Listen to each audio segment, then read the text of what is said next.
Quince believes that quality products shouldn't be a luxury, whether it's a breathable 100% European linen shirt or effortless stretch cotton pants. All of their high-end, top-quality pieces are about half the cost of similar brands. Yes, really. By working directly with top artisans and cutting out the middlemen, Quince gives you luxury pieces without the markup. Get the high-end goods you deserve at quince.com/upgrade for free shipping and 365-day returns. Acast powers the world's best podcasts. Here's a show that we recommend. Hi, I'm Debbie Millman, and I host a podcast called Design Matters from the TED Audio Collective. Every episode, I have conversations with designers, writers, artists, and other luminaries of contemporary thought. People like Roman Mars, Ai Weiwei, Ethan Hawke, and Ashley Ford. We not only talk about their crafts, but how they design the arc of their lives, what they've learned, what obstacles they've overcome and how they've done it, and how they see the world. Join us for an inquiry into the broader world of creative culture. Find and follow Design Matters with Debbie Millman wherever you're listening to this.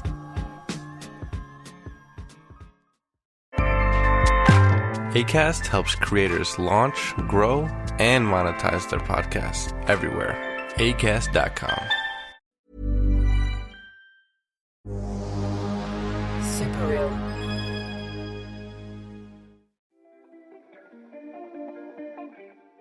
And here's something that was really disgusting. At Danny's funeral, he went to the funeral with a tape recorder in his hands and interviewing people like he was a detective or a news reporter, asking them what he thought might have happened.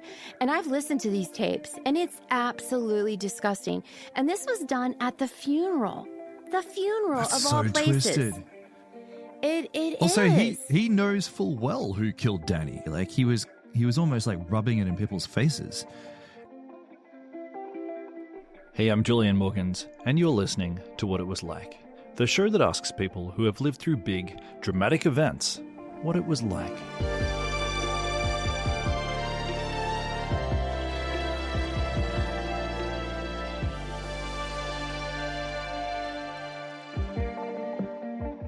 Hey friends, welcome back. This week we're diving into some pretty familiar territory, serial killers. So that's even though I try to keep things varied on this show. So, for example, last week we looked at the origin of the Macarena, and the week before we looked at a sinking ship.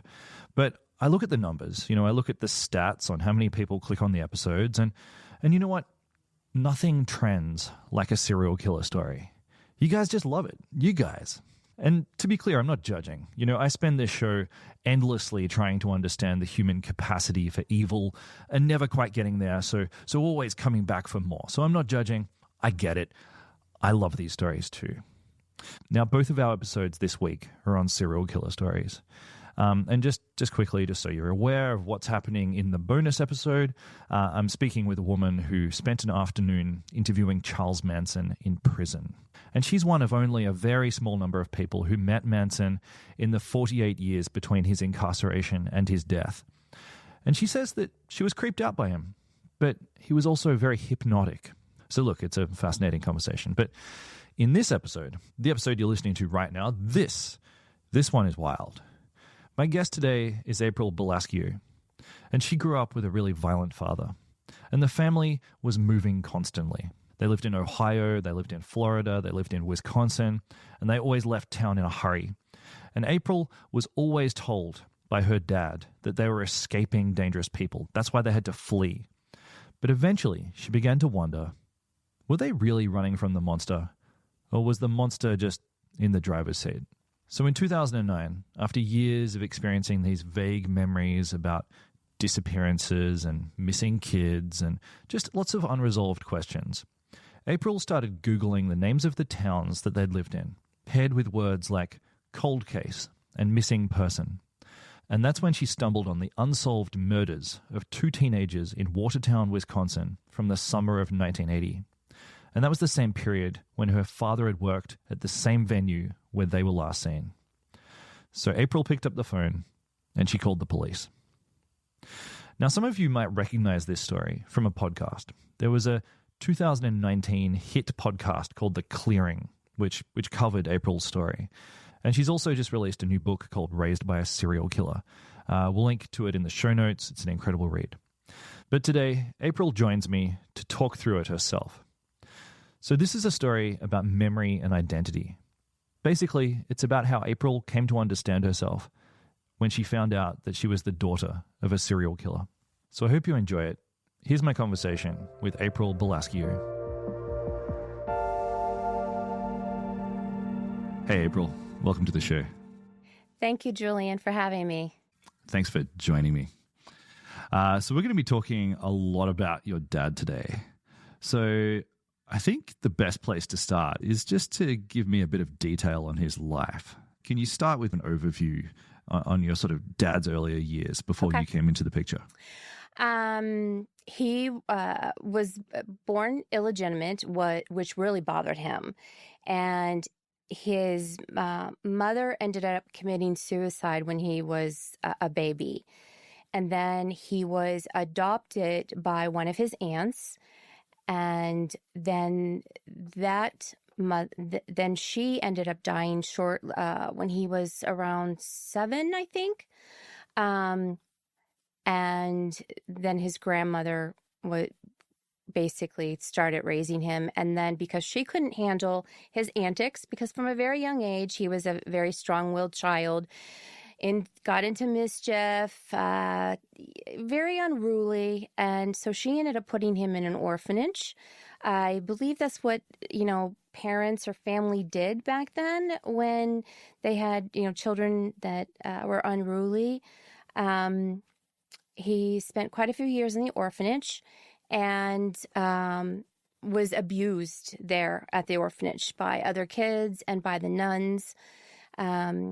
For instance, one of the stories I remember him telling me is, he wet the bed, and the nuns would would make him grab the bed sheets and stand out in the play yard and yell at the top of his lungs that I'm a bedwetter. So that was very traumatic for him. He did end up coming back and living with his grandmother around 12 years age, around the 12-year age, I think. And he, from a very early age, he actually told people that his words were, he wanted to be a crook and he was going to be a good one. He ended up joining the Marines? I think it was the Marines.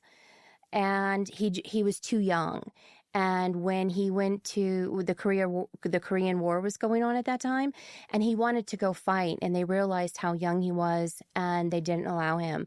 So he was upset, and he went AWOL and went on. From that time on to the time that he met my mom, he had a life of where he was just in and out of jail. There isn't any documentation at that time that he murdered anyone.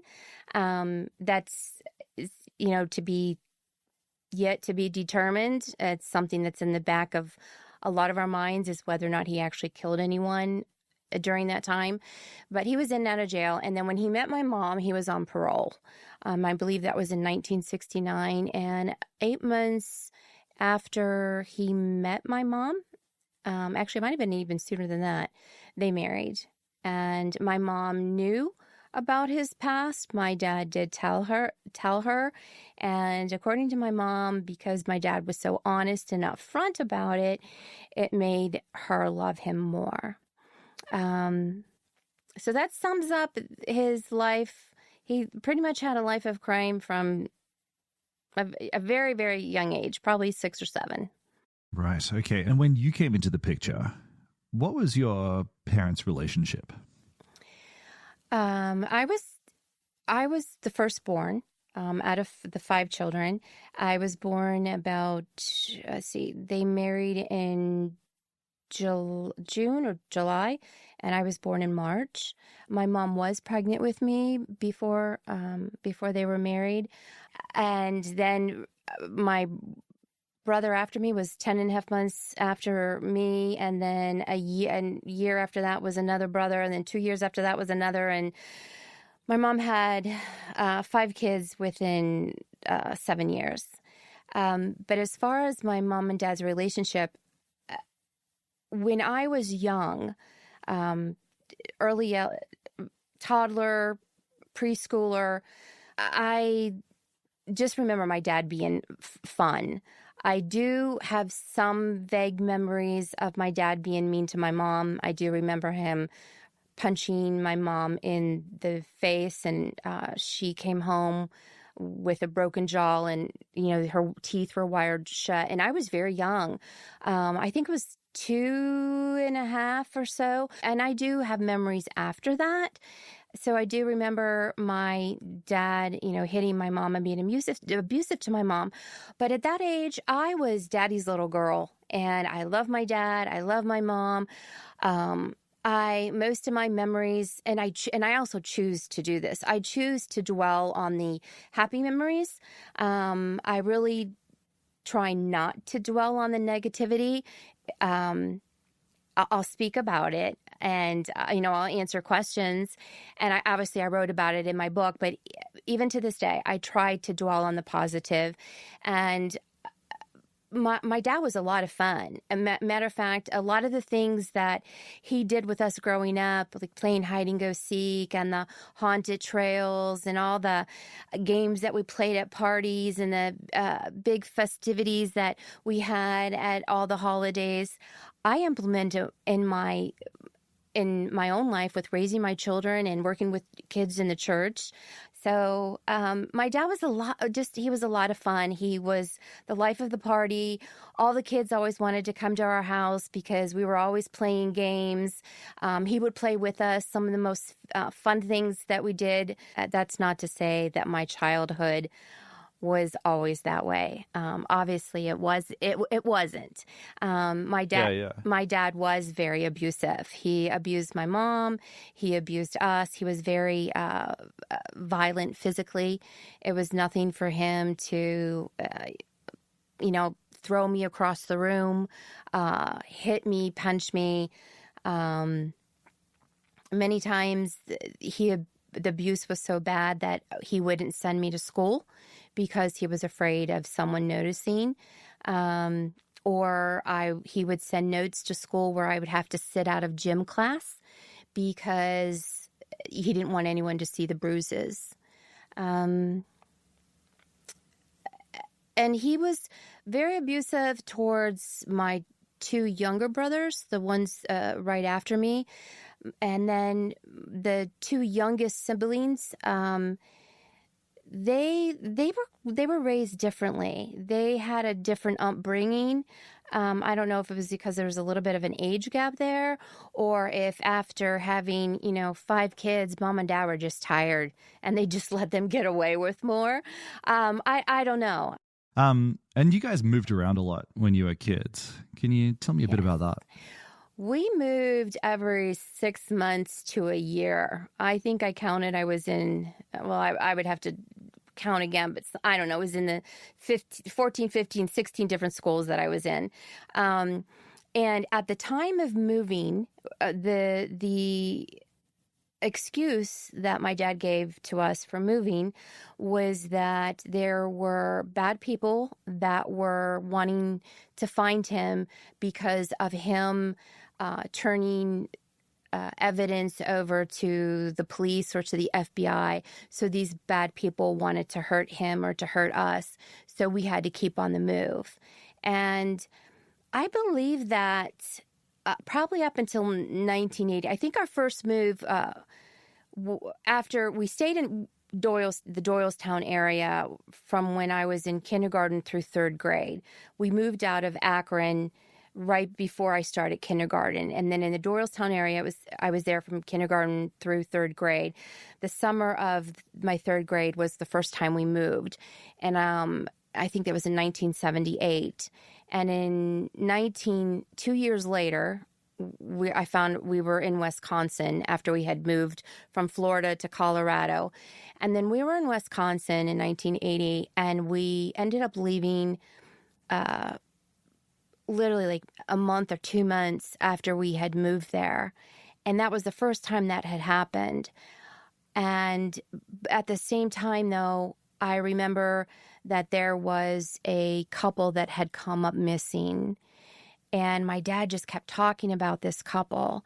And it really started clicking with me that everywhere that we were going, there seemed to be couples or kids missing, because, in Ohio, there was another, about a year before we moved in 1977, there was, I thought they were kids. Come to find out, they weren't kids. They were a couple. But the way that my dad talked about them, he called them kids. I assumed they were kids our age. And come to find out they weren't. And then in Florida, there was things that happened, and Colorado, things that happened. And I saw things, a lot of times as parents, we don't realize how much kids can see and pick up on. And I never mentioned these things to my dad. It's just things that I kept in the back of my mind and thought about. But it was definitely in 1980 that I really started questioning things. And I never quit questioning. And it wasn't until 2009 that a lot of my questions were answered. Yeah, we'll get there. I'm just curious, in your earlier years, I know there was a lot of violence in your household, because you're insinuating that, your dad was sort of murdering people on the side, and obviously that turns out to be the case. But did you see any sort of sense of sadism like that? No, I never saw my dad murder anyone. I have seen my dad speak harshly to people, and he normally didn't do that. He normally his violence was normally saved for his family members inside the house, because in front of people he put on his demeanor was totally different. So did I think he was capable of it? Absolutely, just because of the violence I had seen. But I really didn't start questioning that he did something like that until 1980.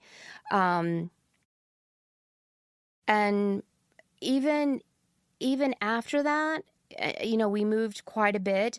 And once again, more couples came up missing. Always couples? Usually. I remember in one place there was, or actually two different places, there was two girls that came up missing. And in Pittsburgh, there was actually a young boy that came up missing that had ties to my brother. So it wasn't always couples, but I just noticed that everywhere we went, it seemed like young people came up missing or young people were found murdered. And my dad would just talk about it. He talked about it constantly, which always bothered me, because I was like, why do you want to talk about? I know I never questioned him. I was just, thinking to myself, why is he always talking about this?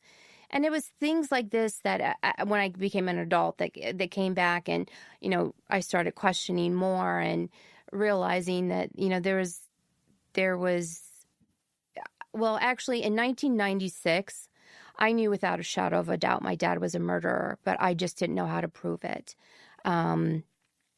Because there was another situation where another acquaintance of ours came up missing, and then later the body was found. Yeah, tell me about what happened in 1996. 1996, there was a young man living with my mom and dad by the name of Danny. I had actually known him through school. He was in the class of my younger brother, and they were on the wrestling team. And I just vaguely remember him through school. And as soon as I graduated, I left my home. I found a job, got an apartment, and I never went back. And by 1996, all of the kids were my brothers and sisters were out of the house, and Danny Boy came and started living with my parents. And I questioned that because Danny was, he had a hard time. He had some learning disabilities, I believe. I don't know that for sure, but everything that I've seen, it tells me that he has some learning disabilities. And my dad had a tendency to prey on people like that. So I had concern from Danny from the very beginning. And then the next thing I know, Danny joins the Army. And then I hear that he went AWOL. And then the next thing I know, he wasn't found, and then his remains were found. And I knew my dad murdered Danny. I believe my siblings thought the same thing, but we just couldn't prove it. Did that revelation, that feeling of like, yeah, I'm pretty sure that Dad murdered Danny, did that feeling seem shocking to you? Were you shocked and surprised by your own revelation there? Or did it kind of just feel like, well, yeah, it makes sense? It was more like it makes sense. And it was more of like, finally I know, like I questioned things, but now I'm really positive. But I just don't know how to go about proving it. And my dad's mannerisms were the same because he kept calling me up, wanting to talk about Danny Boy. And he would tell me, someone dropped a duffel bag off at the door with pictures. It looks like there's teeth of Danny. And he would just go through everything and go into detail as to what he thought he happened. And I'm thinking to myself, here's the same pattern that I've seen over and over and over again. And I just didn't know what to do about it. Can we just zoom in on that for a moment? Like, what is that pattern? Like, where he wanted to sort of center himself in these true crime cases. Like, what was he getting out of that? Somehow it just... he got a sense of, I don't know, gratification. He got a kick out of it. I don't know, because you know what? Even though my life was, I don't watch true crime. My life was true crime, so I don't watch it. Fair enough. I don't understand. I don't know if it gave him recognition. I don't know if it made him feel important. I don't know, and I don't understand that kind of behavior. I really don't. Maybe it brought him to the center of attention, and he was always attention-seeking, no matter where we went. So maybe that was it. I don't know. Maybe it made him feel important. I don't have an answer. I can only speculate. And here's something that was really disgusting. At Danny's funeral, he went to the funeral with a tape recorder in his hands and interviewing people like he was a detective or a news reporter, asking them what he thought might have happened. And I've listened to these tapes, and it's absolutely disgusting. And this was done at the funeral. The funeral That's of all so places. Twisted.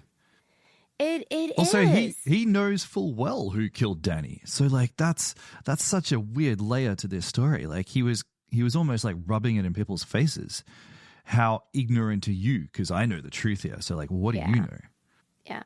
And that's probably, one of the things that made him feel good was that, here he knew something. He felt like he was pulling something over. The cat and mouse game. And some the qualities that he had, if he would have used those qualities for good, he could have been an awesome detective. I've heard many detectives tell me that, and police officers tell me that he would have been, their words were, he would have been one hell of a police officer or one hell of a detective. And I agree with him. But he made choices, that unfortunately were bad choices.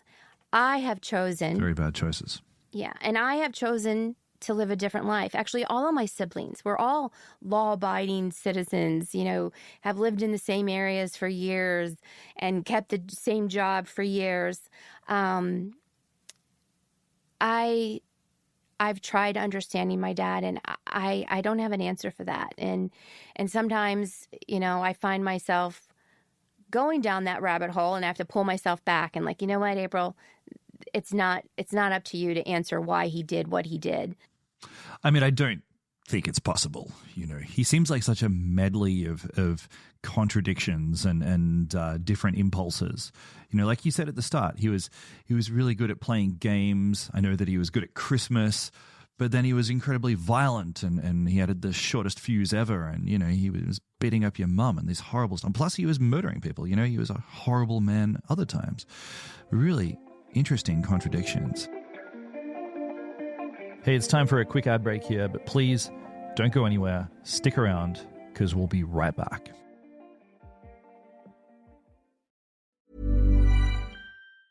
Quince believes that quality products shouldn't be a luxury, whether it's a breathable 100% European linen shirt or effortless stretch cotton pants. All of their high-end, top-quality pieces are about half the cost of similar brands. Yes, really. By working directly with top artisans and cutting out the middlemen, Quince gives you luxury pieces without the markup. Get the high-end goods you deserve at quince.com/upgrade for free shipping and 365-day returns. Dad, te tengo una buena noticia. Si nos cambiamos a Verizon, nos dan 4 líneas por el precio de 3. ¿De verdad? Es como si la cuarta línea fuera gratis. Ok, una para mí, otra para tu mamá, una para ti y la cuarta para... Para mi novio.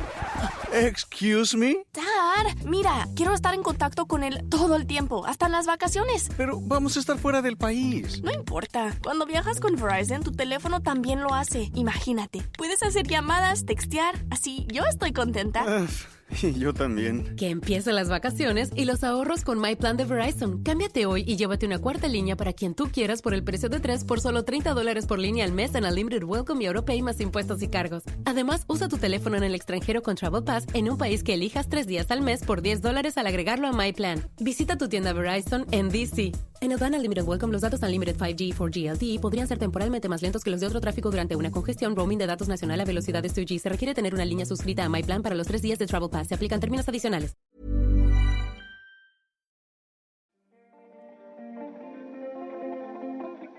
I think one of the things that I find so interesting about your story is that you're experiencing all of this stuff as a child. So your memories of it are, you know, a little hazy, and also your ability as a kid to be able to connect the dots and be like, oh, I think Dad's a bad guy. You know, like it's a bit hampered because you're a kid, you've got no context. And it's only later in life that you're an adult and you're like, you can see the full landscape. You get the context. So what I'm wondering is, how did your dad interact with other adults in his life? Did you see like neighbors and friends acting suspiciously of your dad?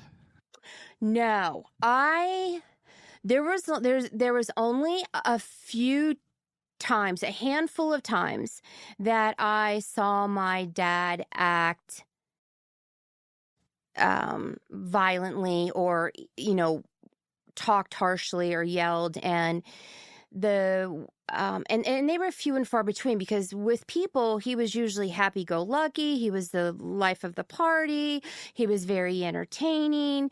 The few times that I saw it was usually when it affected our family. So a neighbor with a violent dog. The one instance when I lived in Pittsburgh, Pennsylvania, and I was coming home from school. Actually, I stayed after school, and I took a long way home because I was walking with a boy. And on the way home, I did encounter a man who did nothing to me. He was very kind. And when I got home, my dad questioned me about me being late, and I said something to the fact that, you know, a man questioned me. And I, right off the top of my head, I can't remember exactly what all I said. But what I do remember very prominently is that my dad ran out of the house, and here he actually ran out of the house with a handgun, and he was looking for that man. Now, that man did nothing to me, nothing. And he ended up calling the police, and then the police arrested him. And my dad, which he has done this in many cases with all of myself, with me and my siblings, he would coach us as to what to say. And we didn't dare not say what he wanted us to say. And he coached me as to what to say about that man. And the man ended up going to jail, as far as I know. Or what I do remember is he was in jail, and then we were supposed to have a court date, and my dad came to me and said that I would never have to worry about him again. I wouldn't have to go to court. I wouldn't have to worry about him. And to this day, it makes me wonder, what did he do to that man? So I didn't know that. As a kid, I didn't know all of that. That is things that I put together, as far as maybe, my dad doing something to him or having someone do something to him. I didn't grasp that concept until I became an adult. Yeah. He was eventually charged with what? Five murders. But it sounds like there's so many other loose ends, unsolved disappearances. Okay, so he admitted to 5 murders. 2, 4, 5. Yeah, he admitted to 5 murders. And in admitting to those murders, he had an agenda. And he was trying to control the narrative. He was trying to manipulate the law enforcement agencies that were involved. And the reason why I believe he didn't admit to other murders is because he got his way. When he finally admitted to the 5th murder of Danny Boy in Ohio, they brought him back to Ohio. He wanted the death sentence. Which was the lawyer he had was totally against that. I've talked to the lawyer that my dad had, and it was a very hard case for him to take because that, his job is to keep people off of death row. And here my dad is asking for the death penalty. And once again, I believe, he was trying to control the narrative. And so to answer your question, took a while to get there. He admitted to 5 murders. As to how many he actually murdered, I don't know, but I think it's quite a few. And I have my suspicion of some, and then there's others that I don't know. And I've come to the conclusion that I'm never going to know. And I'm okay. I'm finally okay with that. You wouldn't want to know. You wouldn't want some sort of itemized list of everyone that your dad hurt. Let's dive into that sort of time where it's sort of the 2000s. You've got your own children. And I'm curious about what was happening during that time that made you start to reflect on your childhood and some of these sort of unanswered questions you had. I think the biggest thing was, as my children were growing up and they became teenagers themselves, and they were spending more time away from home, I started realizing all of the scary things that are out in the world. And I was afraid for my children. And it kept what kept coming to my mind were these teenagers that I knew that had been killed or were missing. And what in the world were their parents going through, their families going through, because I could not imagine anything happening to my child. And if something devastating like that were to happen, I would want to know. So that is really what started me on that journey, is because I just kept thinking about all of those couples or missing people that I knew of every place that we lived, and already knowing that in 1996, I really believe that my dad killed Danny Boy. So now I'm realizing he's capable of murder. And this started my journey into really diving into things. And unfortunately, at that time, there wasn't much on the internet because, there were cold cases. The cases were so long ago. And so every time I would go on the internet to look, nothing would pop up. So, because how I started my search would be, it was like, okay, I lived in Ocala, Florida, in 1978, the summer of 1978 through the summer of 1979. So I typed in Ocala, Florida, cold case murders, and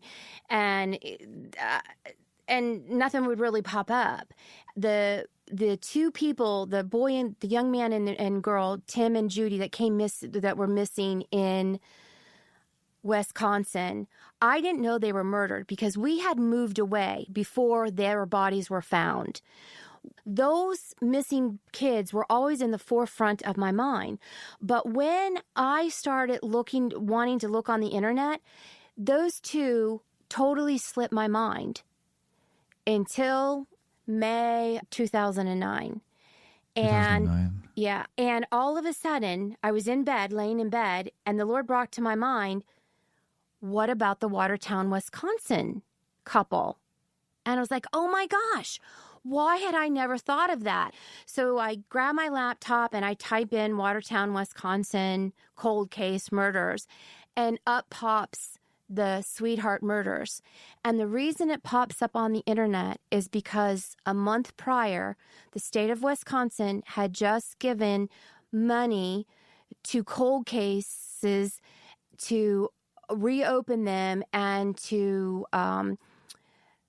send out DNA evidence. And the Sweetheart murders had a good sample. So that was the only reason it was on the internet. So if I would have thought about those murders when I initially started looking, I would have never found anything. That's amazing timing. And it was, and I believe it was God. And when that came up on my laptop, on the screen on my laptop, I started reading, and I recognized everything. I recognized the Concord House. I recognized the campground, or them talking about it, and I just knew. And then at the very bottom of the article, it said, if you have any information, you could call this line and ask for Detective Garcia. And I wanted to call, but before I did, I'm like, I want to talk this over with my sister. And I called my sister, and I told my sister, what I had read, and we didn't argue or anything like that. She was just asking me to be very cautious because, this could disrupt not only my family, but her family, all of our families. And, this could bring a lot of attention that we didn't want. And I was really discouraged when I was talking to her because my sister's also a believer. And I really was expecting my sister to say, yeah, you call, and because all I could think about was those parents. As a mother, my heart was broken for them. And so I got off the the phone with my sister, and I almost immediately called Detective Garcia, or at least I called the number. And I didn't think I was. Wow, so you didn't. Your sister's pleas did not sway you. You were kind of like. No. It actually did the opposite. Yeah, that's so interesting. It really did. It did the opposite. And my sister and I had a great relationship. It wasn't, it was just that it really, her talking had the exact, effect that she wanted.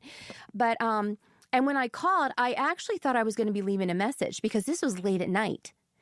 And so I called, and I think the receptionist answered, and she's like, one moment, please. And I'm thinking that I'm going to be connected to a voicemail of Detective Garcia.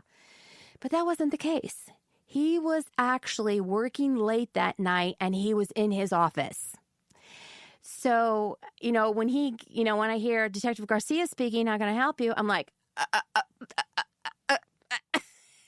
and I remember I finally said, once I could talk, I said, you might think I'm crazy, or I might be sending you on a wild goose chase, but I think I have some information for you regarding the Sweetheart murders.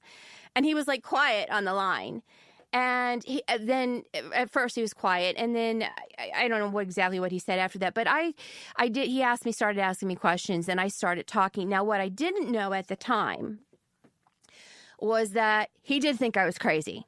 But he's taking, we talk about it, now, and, I found out years later. And Detective Garcia is a great guy. We're friends. But when he was taking the information, he's putting everything in his computer, or, typing things in his laptop. And he's thinking to himself, yep, this woman's crazy. She's just a disgruntled daughter trying to get her dad in trouble because here I'm calling from out of state. And so, that was his first reaction. But, being the good detective that he is, he was taking down the information. And then as he's taking down information and cross-checking things, here my dad's name pops up as that he was questioned by the police. And then I tell him about my dad's past and that my dad writes a book. And then, so then he's on the internet ordering this book, like, okay, I got to get this book in. But I didn't know any of this was going on. He was very professional, very monotone voice. And I answer a bunch of questions that he asks me. And then he ends the conversation with, okay, Mrs. Balascio, if I have any more questions, can I call you? And I'm like, yes, you can call me at this number. And I hang up. And I believe about 3 weeks go by. And during that 3-week period, I'm thinking, I am a horrible daughter. What am I accusing my dad of? What have I done? I'm this horrible person. Meanwhile, Detective Garcia is doing all kinds of detective work behind the scenes. He reads my dad's book. He goes and to the house, because I talked in very detail, and that was the other thing that surprised detective. Actually, it surprises every detective that I have talked to, is that how much detail I recall and how young I was in recalling details from everything from, growing up. And so he was checking out the things that I was telling him, and every detail from a stained glass window to spiral staircases in this home that we lived in, were true. Everything, was a match. And he told me later how remarkable that is. Yeah. Can we just go back for 1 minute? Back to this phone call that you had with Detective Garcia. Mm-hmm. So if that was me, I would really struggle to say the pointy part of the information. Like, I'd really struggle to say, I think my dad murdered people. I'm wondering, how did you phrase that information? Very carefully. I'm sure Detective Garcia heard a lot. Well, I know he did because he mentioned it. He heard doubt in my voice. And that doubt was me still trying to come to terms with, is my dad this monster? So that came across when I was talking to Detective Garcia. But at the same time, when I was recalling memories, now, like I said, I never saw my dad kill anyone, but memories of things that I knew my dad did at that time. Like, for instance, my dad coming home with a cut across his nose, a bloody nose, and him telling me that it was from the gun, the back kick of a gun when he was out hunting. I'm thinking, and I even knew then, well, it's not even hunting season, it's... So, different things like that. So I told him about that. And I even told him where he would be able to find the bullet from that gun, because he shot the gun through the floor on accident, and the bullet would be somewhere in the ductwork. And so I was hesitant and skeptical talking about him. I think he murdered them, but yet all of the other details I had were so specific and so right on. But at the time, like I said, I didn't realize those details. I mean, I thought everything I was saying was the truth, but I didn't have proof until, he did his investigation. Hey, this bit of music means it's time for an ad break, but please don't go anywhere. We'll be right back.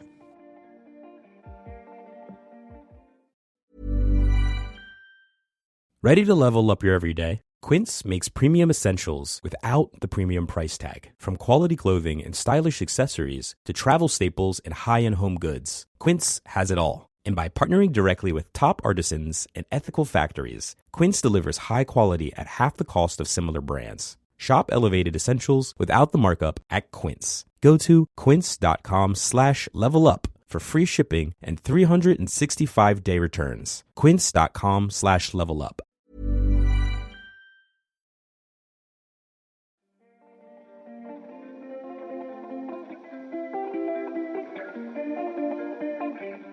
Well, I was going to ask, just like, how did your brothers and your sister feel about you snitching on your dad? They weren't happy. My sister understood. My one brother understood. I think 2 of my brothers understood. But definitely my youngest brother, he did not believe it. And I know for a fact he went to my dad after my dad was arrested for the murders in Wisconsin. He was being held in Kentucky because he was living in Kentucky at the time. And my brother went to see my dad, and he told my dad, he said, now I'm not getting this word for word, but the gist of it was, Dad, if you can look me in the eye and tell me you didn't do this, I'll post your bail now. And my dad looked at him and said, I can't do that. Wow. And my brother was like, okay. So he's now thinking, all right, my dad has done some bad things, but and to this day, because we don't talk about it, to this day, he still might struggle with how much of a monster my dad really was. Because, for instance, he didn't think my dad was capable of raping anyone. And I'm looking at my brother like, what household did you grow up in? I would get the heebie-jeebies around Dad. I would get the heebie-jeebies for my girlfriends because of the way my dad would act towards them. And I saw the way that my dad acted towards other females in front of my mom. And it just gave me the heebie-jeebies. And so my dad raping someone, and also already knowing how he talked about those acts in the book that he wrote, I most definitely believe my dad is capable of rape. And for me, it's hard for me not to understand why you can't see that. But, we all see things differently. And we all come to terms or have to come to terms in our own way to be able to live with ourselves, And so I can't control what my siblings think. And I can't control their reactions or what, how they react. I have to live with myself. I have to live with my conscience. And I believe I did the right thing. Was it easy? Absolutely not. Do I regret it? No. Would I do it again? Yes. And actually, the guilty conscience that I have, or the guilt that I have, is that, I'm sorry, one of these days I'll get through these interviews without crying. No, this is a story that deserves some tears. I think it's okay, really. The part that I'm guilty or feel guilty about is that I didn't realize sooner, or couldn't prove sooner, or come or start investigating sooner. Because if I would have, I believe there would be I believe there would be lives that people would still be alive. For instance, Danny Boy. You think you could have saved some people? Yeah, but because I was too busy leading my life, raising my family, and I was just too worried and too consumed about my family that, I wasn't thinking about the others out there. And April, you and were I regret young. that. But you were young. You were going through your 20s. You were still coming to terms with your own childhood and who you were and what it all meant. I think you needed some separation to be able to stand back and to make some choices. So yeah, I don't think you should beat yourself up about it at all. Not at all. I think it's incredibly brave what you did. You can, or I can, people can tell me that, and I can speak that, and try to tell myself that. But saying it and believing it are two different things. Yeah. And yeah, I can imagine that's really hard. And I think also, I run this podcast, which is, we do a lot of true crime. And I got to say, you are one of the very few people, one of the very few family members of serial killers who has ever sort of taken such a leading role in getting some justice. Most family members don't want to know anything about it. Yeah. A couple have written books, but most just lean right out. They stay out of the public eye. They don't want to talk about it. Don't want to hear about it. Don't want to confront it, really. Like it never happened. This is not me. It's not part of my life. Leave me alone. Yeah. And I think it's really unique, like uniquely brave what you did and what you're doing. You're on this show. You're talking about it. You're talking about this experience. That's really brave. I want to return to your story here. So after you made this call, and you dobbed in your dad, he got arrested. He went to jail. Ultimately, he died before justice was served, I guess. Yeah, I think he died in April, and I believe his execution date was July or August. It was a couple months. When I heard that my dad had passed away, I thought it was a blessing because I was not looking forward to the media, covering his execution. I definitely wouldn't have gone. I'm very thankful that he passed away of natural causes. He was in really bad health. So I saw that as a blessing. Smoker and drinker, right? Yes, and it's, to be totally honest, for as much as, because he used to smoke, I don't know if he was smoking Camels at the end of his life, but for as long as I remember, he smoked unfiltered Camels, and he smoked a couple packs a day. And no, he wasn't a heavy drinker. He would drink, but he was more of a social drinker. But he was also extremely overweight. So in my book, especially as unhealthy as he was, he lived a lot longer than I expected.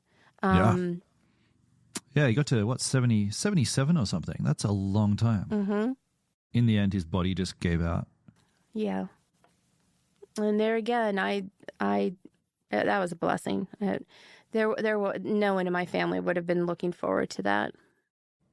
How did he respond to you dobbing him in? Oh, he was extremely mad. He would tell everybody, "Don't talk to me." He would tell everyone that I was a liar, and he hated it. And he would tell the detectives that if you talk to April, I'm not going to talk to you. I'm not going to give you any information. And of course, they're telling me everything. And they know how my dad, because they were asking me questions. Some of them asked me, how do you think we should handle him? Because they knew that I knew him very well.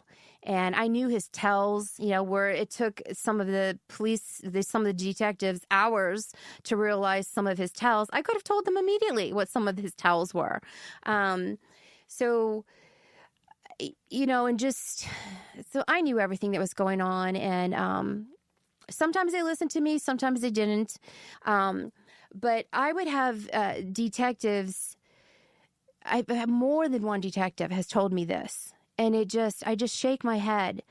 They say, "I looked your dad in the eye. Your dad looked me in the eye, and he told me he didn't have anything to do with such and such." And I'm like, "Well, that's your first mistake."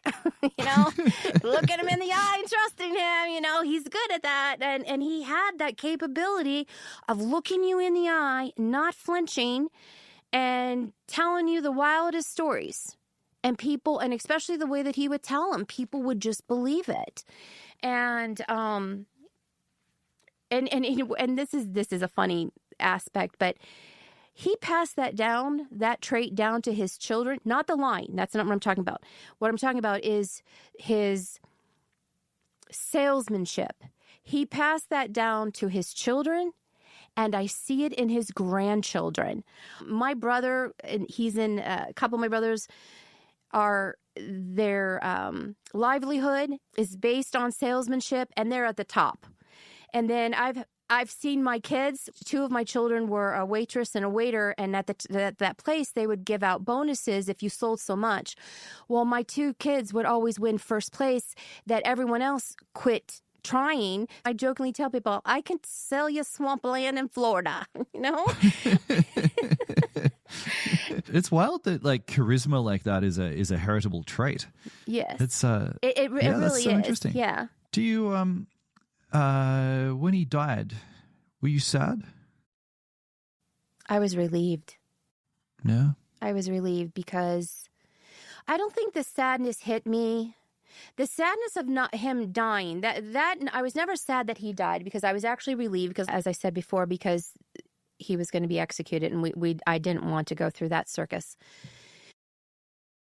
I didn't become sad until probably years later. Like, for instance, regretting that I never reached out to my dad, because I've often thought, if I would have reached out to my dad, could I have gotten more information?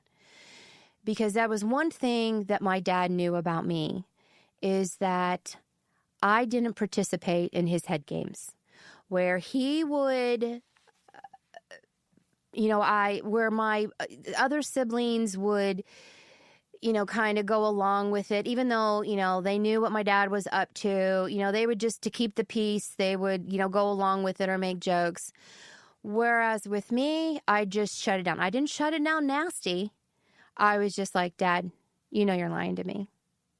Dad, and I just let him know that I wasn't, he wasn't going to pull blinders over my eyes. And I knew him, and I knew his tells. I even knew by the sound of his voice when he was lying. And that's why sometimes listening to these tapes, I'm like, oh my gosh, he's lying. And come to find out, and I would even, when I would hear it on a tape, that's how I found out he was involved in another case in Pennsylvania back when I was a teenager, because he was talking about it on a tape. Here he had been taping a family event that I was at with my children and my husband. We were at my dad's house, because my dad would just set a tape recorder up and just tape record everyone talking in the room. Well, here my dad was tape recording a conversation he was having with my husband, and he was talking about how he was turning state evidence on this crime, this arson crime. And I'm thinking to myself as I'm listening to the tape, that's his lying voice. He's lying. And then come to find out, there was a case of arson, and the person that went to jail for it was a person that my dad testified in court that did the arson, and they found out later, years later, that that guy didn't do it, and they were looking for the person who did do it. And I'm thinking, well, you had the guy who did it. It was my dad, obviously. And I didn't even realize how that fit in until I was listening to that tape, and then I started doing my research, and I'm like, oh my gosh, now this all makes sense. And that was just because of hearing his lying voice. And yeah. Wow, you knew him so well that you could hear a voice and be like, no, he's full of shit. Don't believe that guy. Yeah. We were talking about DNA before. You're talking about how the sales gene got passed on. But did you ever go through a period of wondering about the monster gene, the gene for homicide, or like, because you share half of your dad's chromosomes, and I'm kind of wondering how that feels. Well, first of all, I truly think that anyone is capable of murder in the right circumstances. Yeah.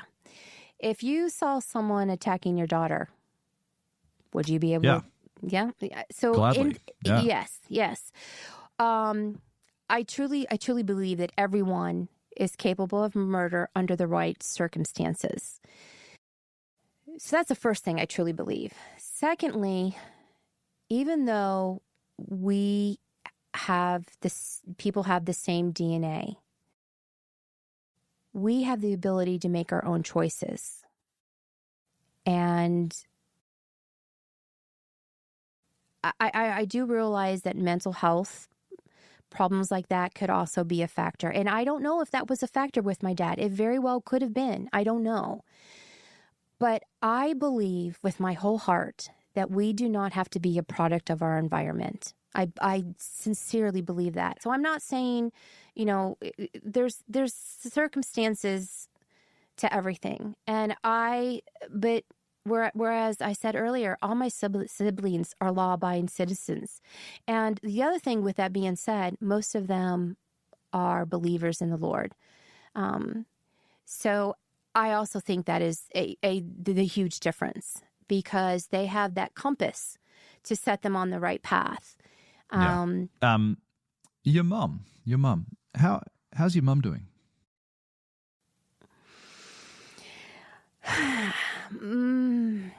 My mom, I haven't talked to her in years. The last time I heard, she was in like an assisted living, and around where some of my other siblings are living. But my mom has her own demons that I think that she's living with. And one of the things that she didn't want to do, I had tried talking to my mom.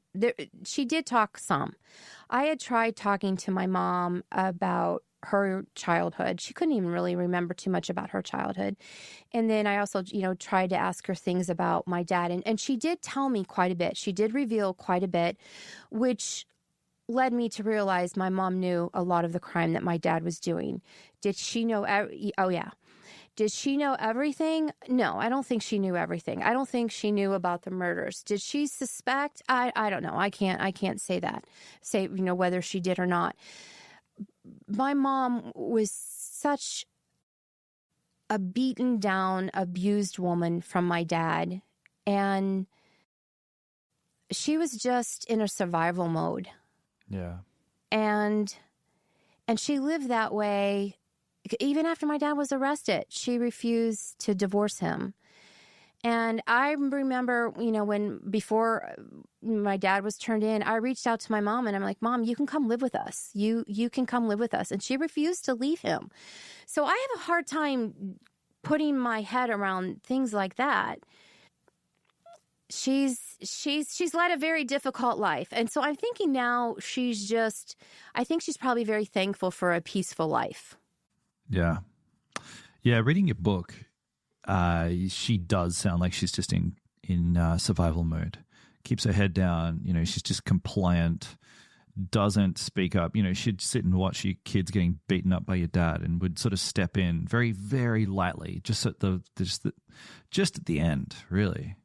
And yeah, the impression that I was getting was that she was a very traumatized, scared woman, which, it's heartbreaking. Yeah.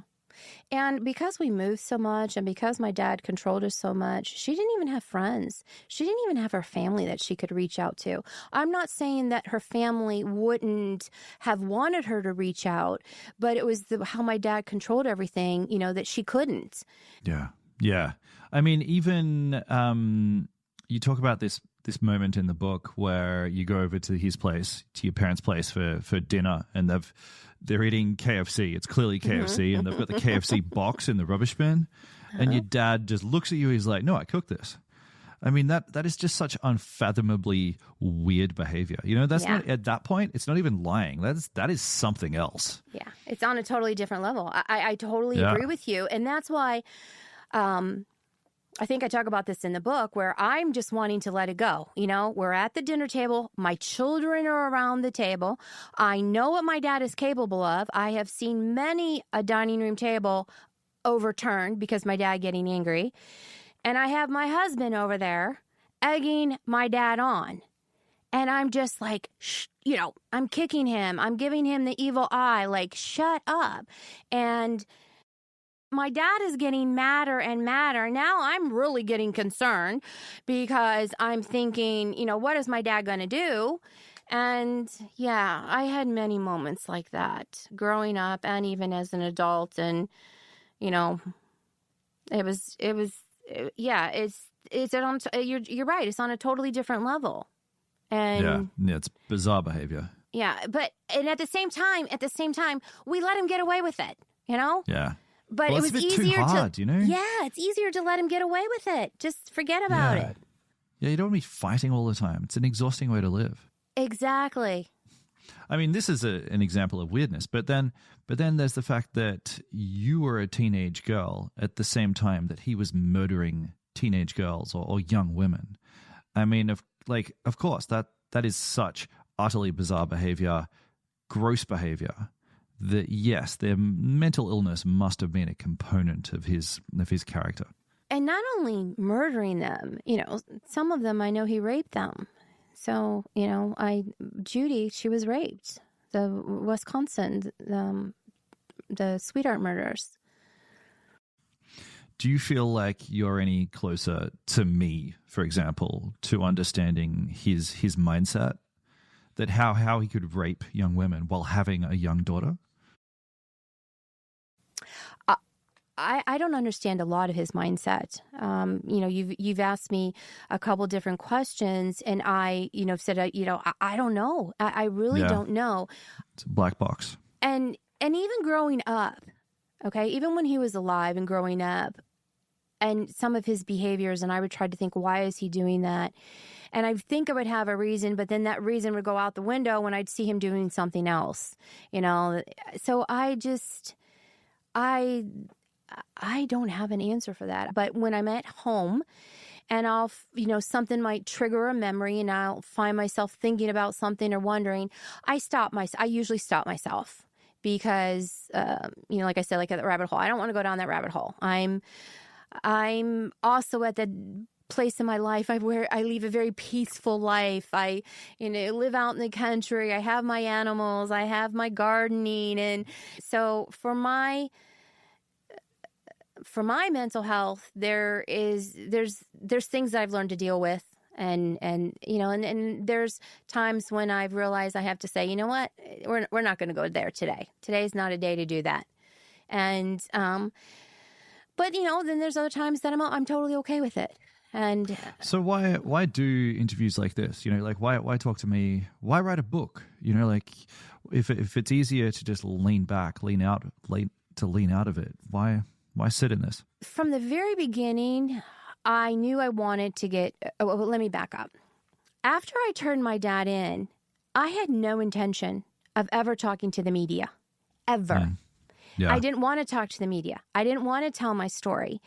And I really felt like I was put in a position that I needed to start speaking out because of all the lies that were being said out there about my dad, and agencies focusing on other things, other notorious cases, instead of focusing on the cases that I thought my dad committed, because I had given them a timeline, every place that we lived, and told them in this timeline, I give it to them typed out what I thought happened. And the last straw was when, I don't know if the news ever ended up in Australia, but about Lacey Peterson from California, the mother who was pregnant and was killed.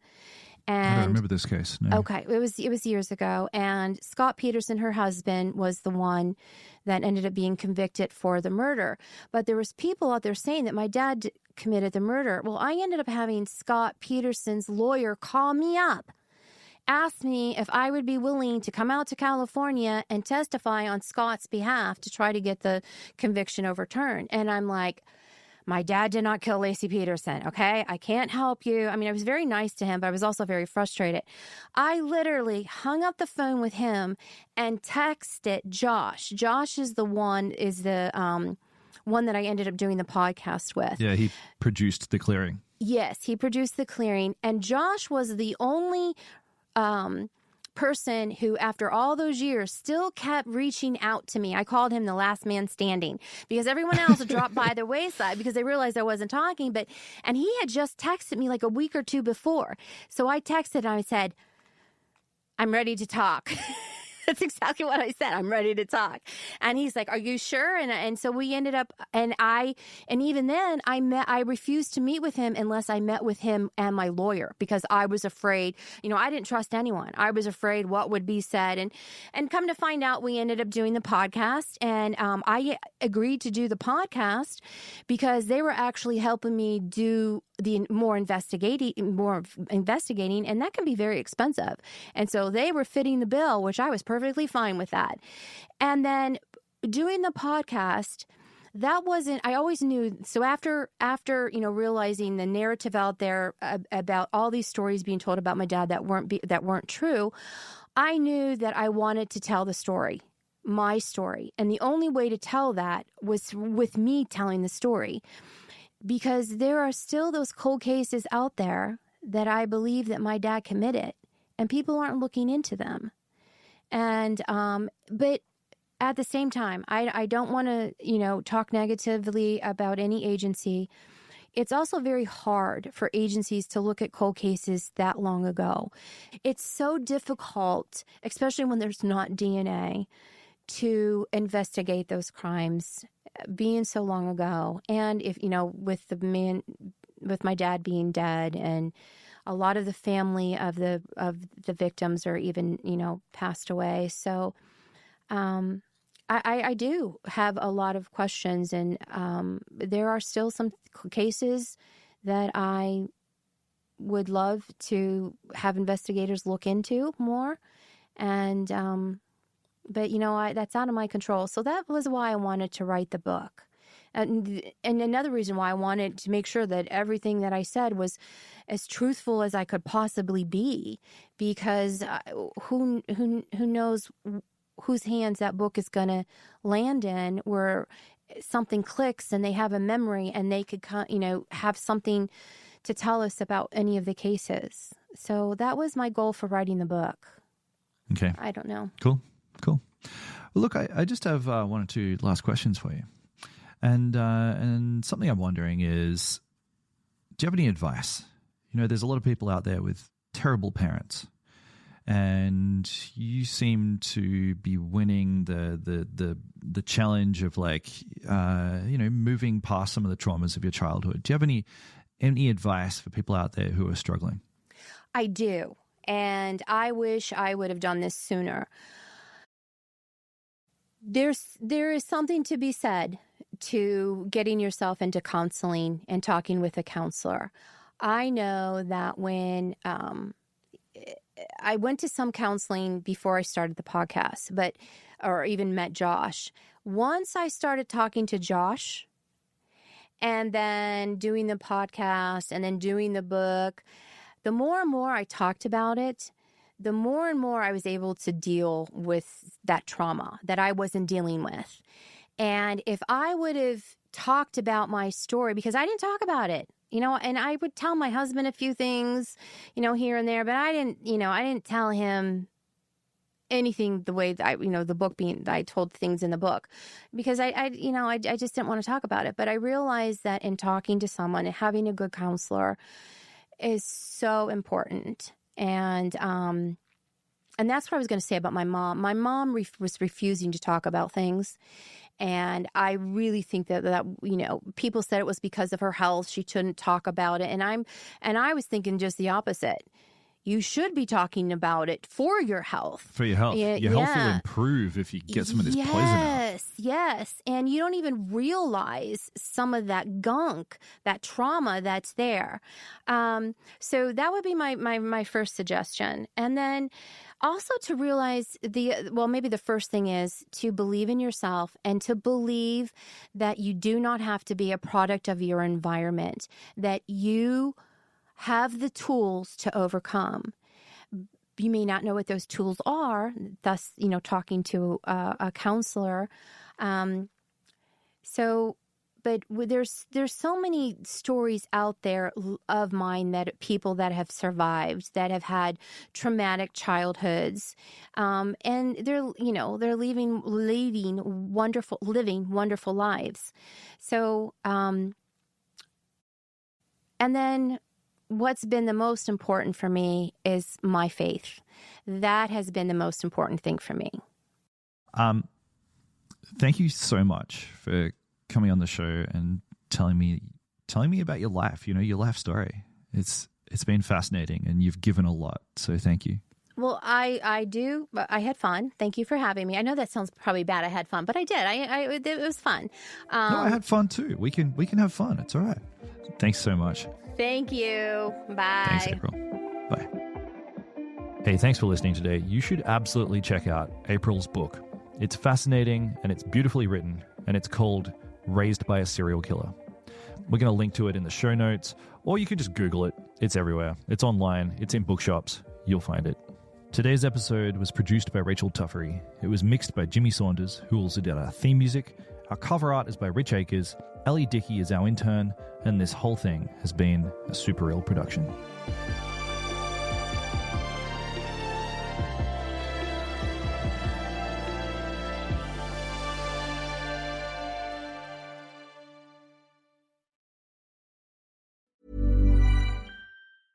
Ready to level up your everyday? Quince makes premium essentials without the premium price tag. From quality clothing and stylish accessories to travel staples and high-end home goods, Quince has it all. And by partnering directly with top artisans and ethical factories, Quince delivers high quality at half the cost of similar brands. Shop elevated essentials without the markup at Quince. Go to quince.com/levelup for free shipping and 365-day returns. Quince.com/levelup.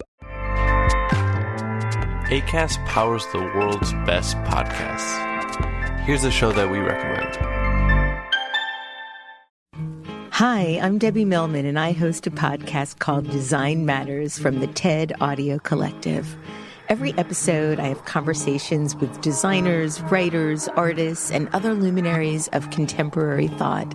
People like Roman Mars, Ai Weiwei, Ethan Hawke, and Ashley Ford. We not only talk about their crafts, but how they design the arc of their lives, what they've learned, what obstacles they've overcome and how they've done it, and how they see the world. Join us for an inquiry into the broader world of creative culture. Find and follow Design Matters with Debbie Millman wherever you're listening to this.